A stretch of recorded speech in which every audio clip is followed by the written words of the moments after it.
May Tokaya. By the way, anak pa rin siya siyempre ni Oscar Moreno na talagang pinalaki rin ng Sampaguita. Kaya ito, Sampaguita girl ito. Sino? Magpinsan si Oscar Moreno at si Mama Nene. Kailan pa? Tagal na? Okay, sige, okay. Maraming salamat, Tokayo. Palakpakan po natin si Butch Francisco. Marami po hindi nakakaalam kung gaano kahirap ang mag-MC. Lalo na po na tayo. Tama po yung sabi ni Butch. Tita Glo, kung kailan pa ako naging 78 years old, tsaka pa ho ako nagganito.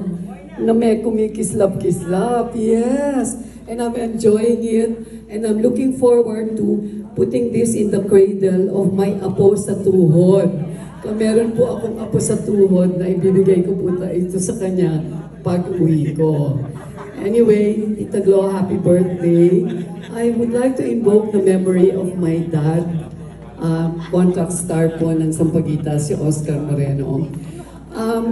Siya po ang mas unang nakakilala kay Tita Glo kesa sa akin because I came much later. Natatandaan ko, Tita, when sabi niya, extra ka pa daw doon. So Tita Glo really went through the rigmarole, the ranks, no? Nag-umpisa ng extra at naghihintay siya malapit sa gate ng Sampaguita, dito sa may Gilmore. So my dad was driving to shooting at nakita ka niya, alam niya naman ang tatay ko, may eye for beautiful women. So without knowing na nag-a-apply kayo dito, na sabi niya doon sa driver niya, uy, maganda yung babaeng yun. So, nabanggit yata nung driver na, sir, papunta po yan sa Sampaguita. So, nilapitan ka nila and he offered you a ride.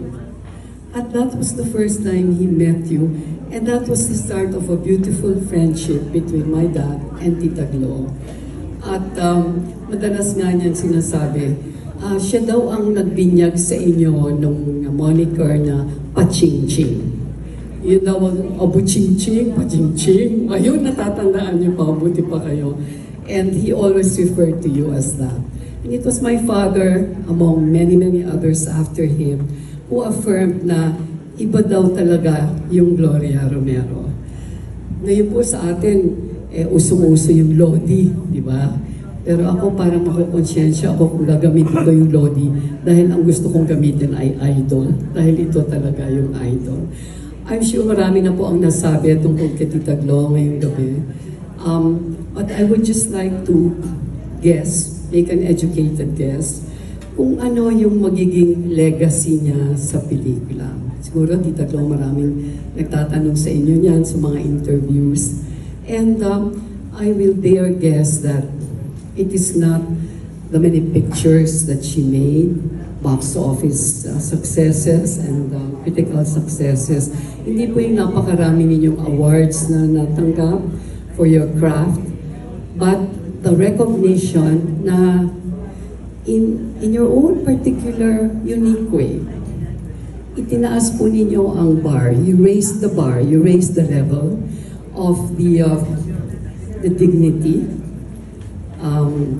the kindness, and even I'll use the word the decency of the people in the movie industry. Of course, alam ng mga tao na mga Vera Perez has trained their actresses to do that. No?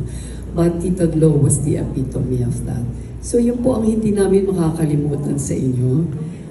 At yun po ang ipagpapasalamat namin sa inyo ngayong gabi. On behalf of everybody here, happy birthday and thank you. Thank you for being the epitome of the finest example as a member of the Philippine film industry. Maraming salamat.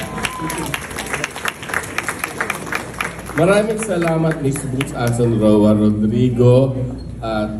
Thank you very much. Okay. Tita Glo naman. Ano tawag dito? Binigyan ka na ng free ride, sumama ka na agad. Sabagay Oscar Moreno naman yun, di ba? Okay, kasi guwapo.